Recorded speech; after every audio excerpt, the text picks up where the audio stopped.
Hello, and welcome to the Control Your Cash podcast. I'm your host, Olivia Kirk. And I'm Tim Yurek. Today, we're going to talk about why it's not what you buy, it's how you pay for it that really matters. Tim, tell us a little bit about this concept and how we came about it and why it's so important in people's lives.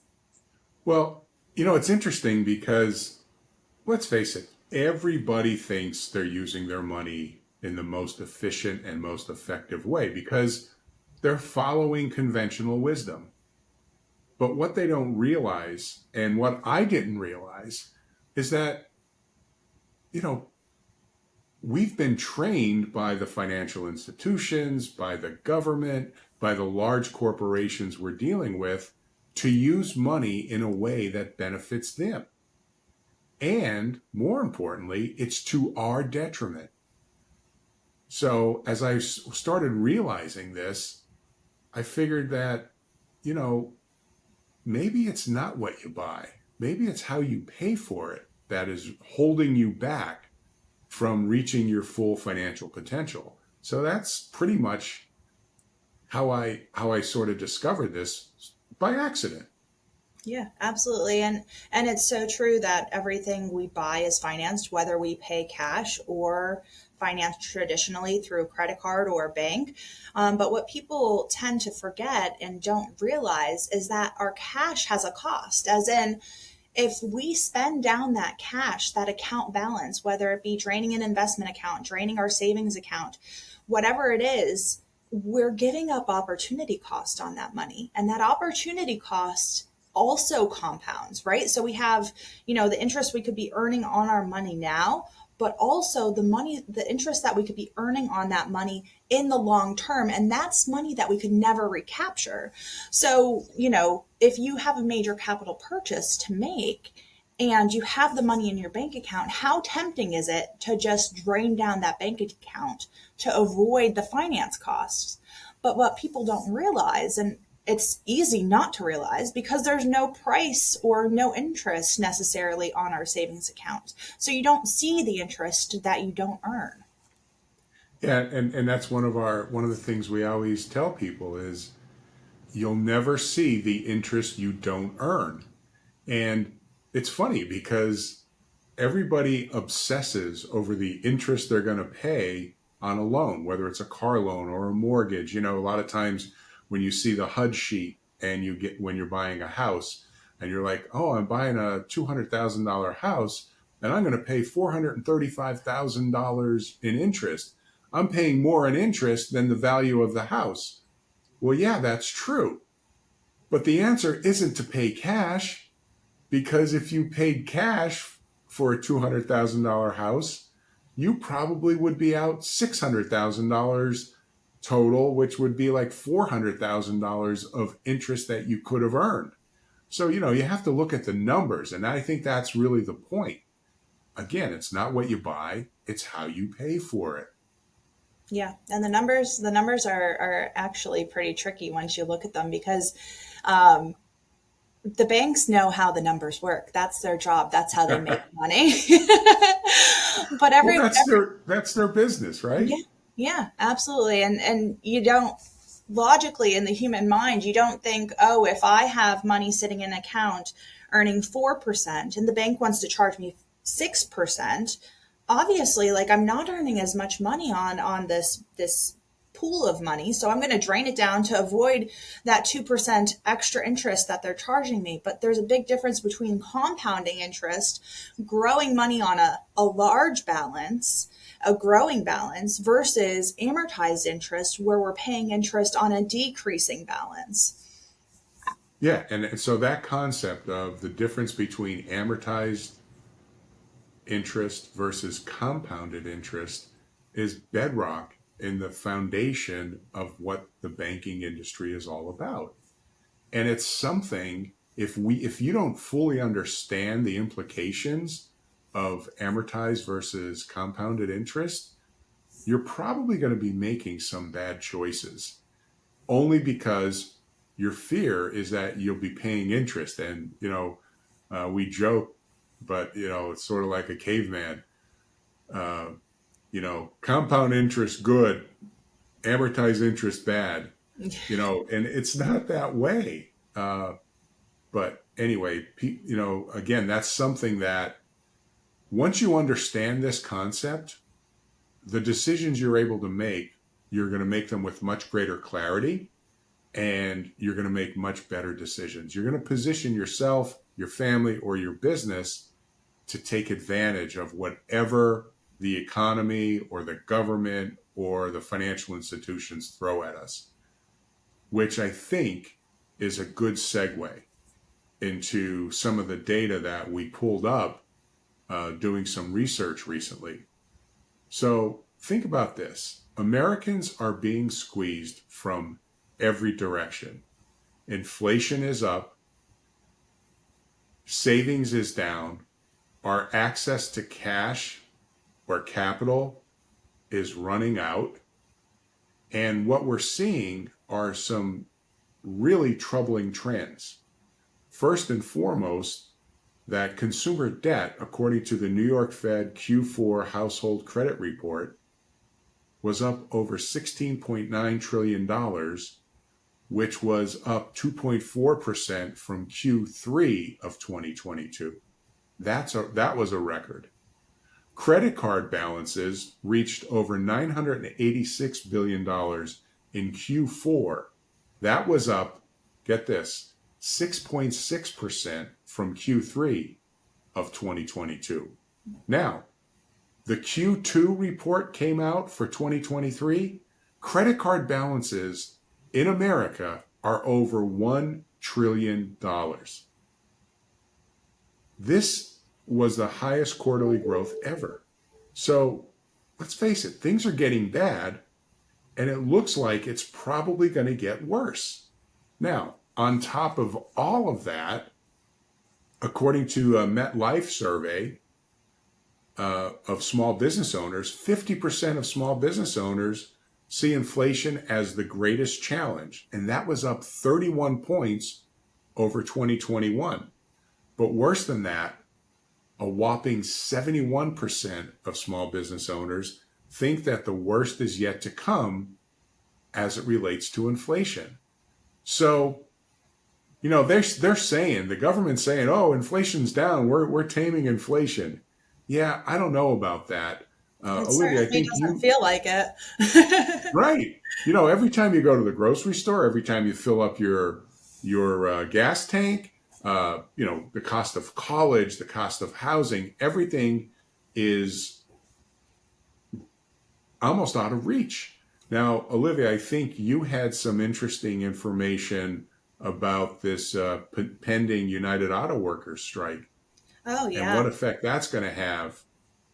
So today is September 15th, 2023. And I believe at midnight last night, the auto workers are going on strike.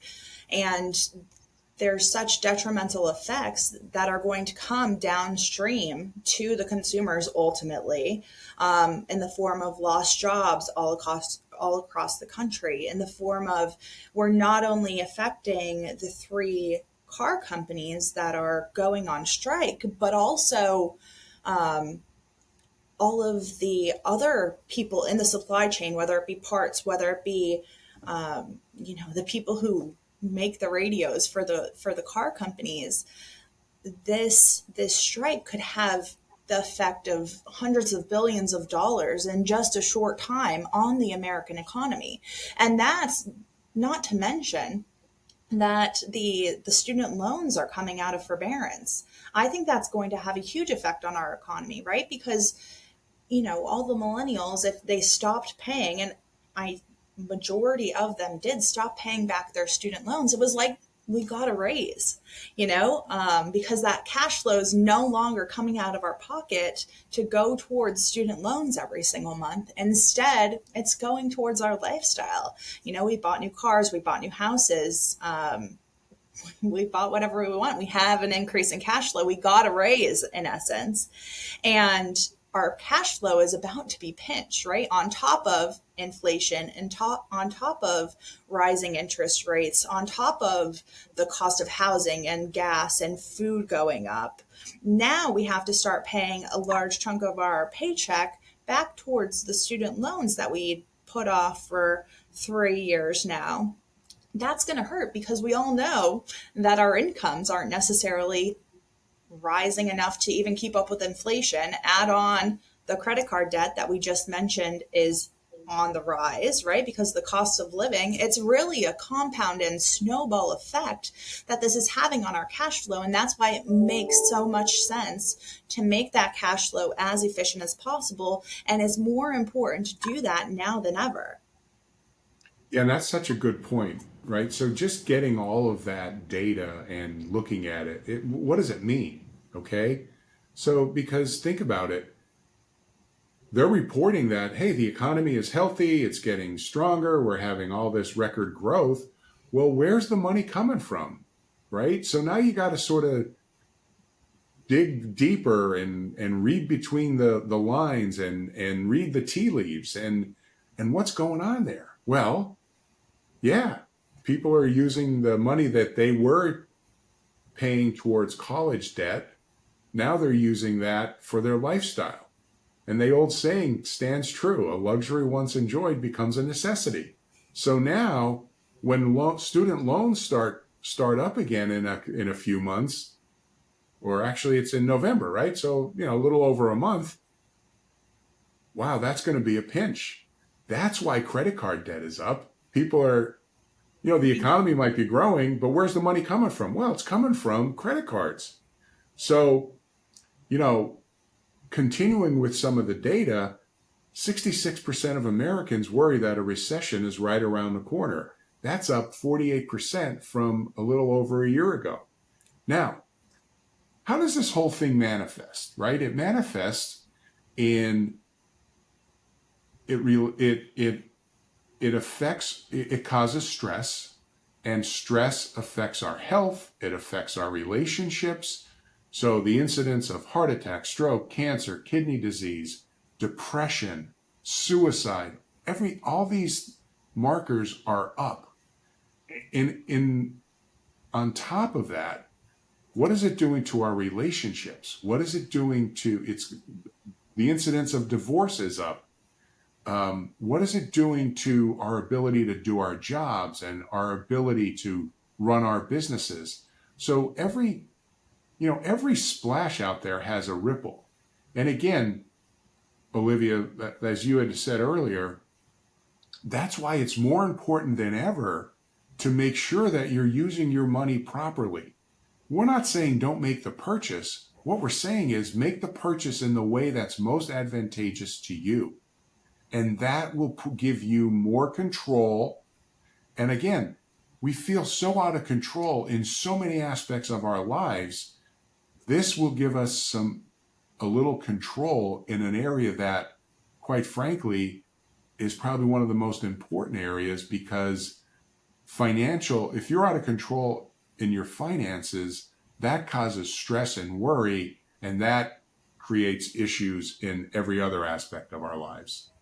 That's absolutely true. When you're stressed about money, it's so easy to lose sleep, right? And sleep is so important for the entire system, mind, body, and soul, and your ability to work effectively and efficiently and to make an impact with your kids and your community. And, if you're worried about money and working harder, that takes away time from spending it with your family. It takes away time from contributing to your community. It impacts so much with just this one area of your life. So it's so important that we keep it balanced.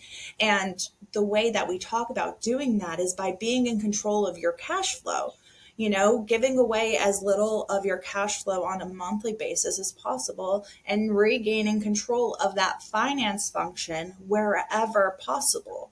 Because with that, then you're calling the shots, not a financial institution, not the government, not, Citibank or Visa.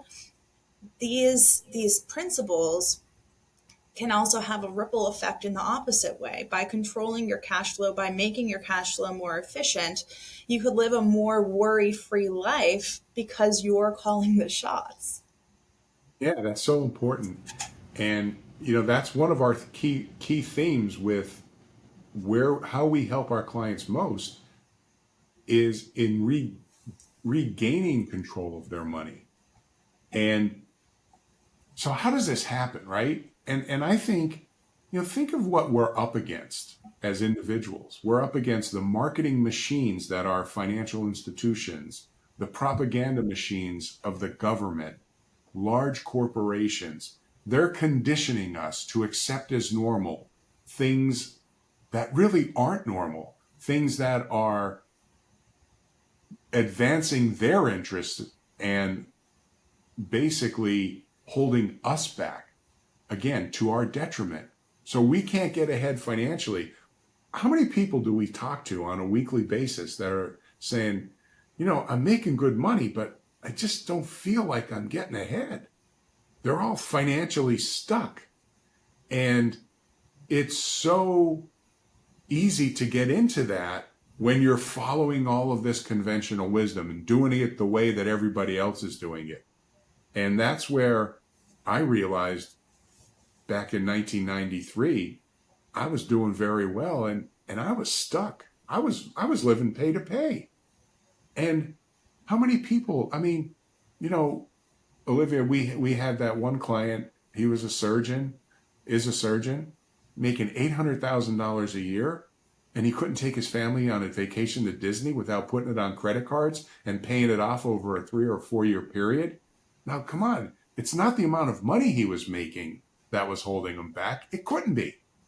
Yeah, It yeah. clearly was how he was using his money. Yeah, I was just thinking while you were talking, one of my favorite parts about, what we do is that we're able to help the whole spectrum. It's not just the people who are making exorbitant amounts of money. We could make cash flow more efficient for anyone, whether they're earning $40,000 a year or $800,000 a year.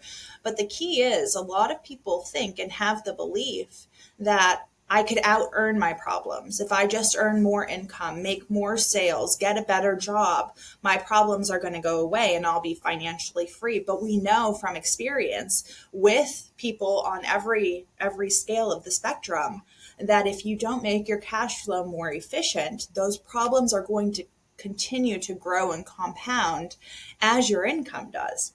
It just makes the problem bigger if you're not addressing the leaky holes in your bucket, we call them. We liken it to a bucket with holes in it. There's two ways to fill it up. Number one is to turn up the faucet, and number two is to plug the holes. And then even if there's just a drip, that bucket's going to fill up. And we know this very simply from when we have a leak in the house. If you have a leak in the house, that bucket fills up pretty fast, doesn't it? That's an inside joke, but uh, tell them about it, Liv. You tell them about it. Well, I guess their tenant left the hose on, Oh my and goodness. So and we have a double block and the tenant left the hose on. Our usage quadrupled in 1 month and we're like, what the heck is going on? But it was just on very low for a long time and it really makes an impact. yeah, so that's the point, and you make a good point. Entrepreneurs, business people, salespeople, we all think that we could earn our way out of anything. There's there's no problem that we have that can't be solved by the next sale or the next bunch of sales or the next large sale. And we're always, everything's on the come. But the problem is, okay, let's say those sales come about, and that you realize that you get this big sale and you have this big commission or this large amount of revenue coming into your business. If you don't plug the holes in the leaky bucket, you're going to go back to using the money in the way that you've been trained to use it, again to your detriment. And then eventually you're going to be back to square one again. And what you're doing is you're losing time in this process. And that's our most valuable asset. Yeah, let's give an example of that. So one of the biggest, I'll call it, mistakes that business owners are making, and an easy way to adjust the cash flow, is looking at your debt, your business debt, the amount of money that's going out to creditors, to lenders every single month, right? Because we all know, or we all think, I should say, that debt is bad and that it's not good to be in debt because of that control factor, right? When you're in debt, you're out of control of your cash flow. So as those sales come in, it's natural to want to pay off those debt as soon as possible. Get the shortest amortization schedule possible, put extra money towards those payments. But when we do that, what's actually happening is we're decreasing the amount of cash flow that we have going forward. We're giving it all away to the control of the banks and the creditors, and then we're left with a little piece. We don't pay ourselves first. We don't build a pool of cash for ourselves along the way, so that we're totally dependent. It's backwards, but we're totally dependent on the banks and creditors the next time we need to make a purchase, the next time we need access to money, because we don't take this first step of creating a pool of money that we own and control and could leverage against in the first place. Yeah, so if we don't create our own pool of capital, we have to use somebody else's. So that's one of the things we see so often is business owners, they're in a race. I always call it, they're in a race to get out of debt so they can get back into debt. So, right? So they go from a situation where they have debt and they want to get out of it. So they pay that debt down as quickly as possible, ignoring the idea of saving or creating their own pool of capital. And then because they don't have all their money, because all their money went to the bank to pay that debt, another opportunity comes along, or an emergency, a piece of equipment breaks down, or an opportunity comes where you could buy a business or some accounts, and then all of a sudden you need capital. Well, you don't have any capital. So what do? You go hat in hand back to the bank. And what does the bank say? Okay, no problem. You're a good payer. We'll gladly give you this loan. And then here's the question. Whose money are they giving you? If you went back to the same bank, they're giving you back your own darn money. And they're charging you interest and fees, and you got to qualify to get it. Well, why don't you just cut out the middleman, create your own pool of capital, and then you're in control. Now you can loan it at your discretion back to yourself or your business and pay it back at your discretion back to yourself, from yourself and from your business. So, these are some of the principles that we teach. But again, the foundation here is what? It's not what you buy, it's how you pay for it that matters. Yeah. And another scenario that could happen there is, because you're at the mercy of the bank for access to that money, if your credit isn't not in tip top shape, and especially now the banks are squeezing, they're not loaning out as much, there's a good chance that you may not qualify for money. And then what? You gave the bank all of your money, paying off that debt as quickly as possible. And now they're saying, we're not going to give you any more money.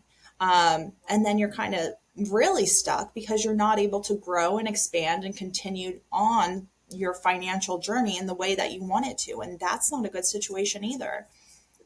And this is the reason why you want to create your own pool of capital. So you don't have to jump through anybody else's hoops to get to your money.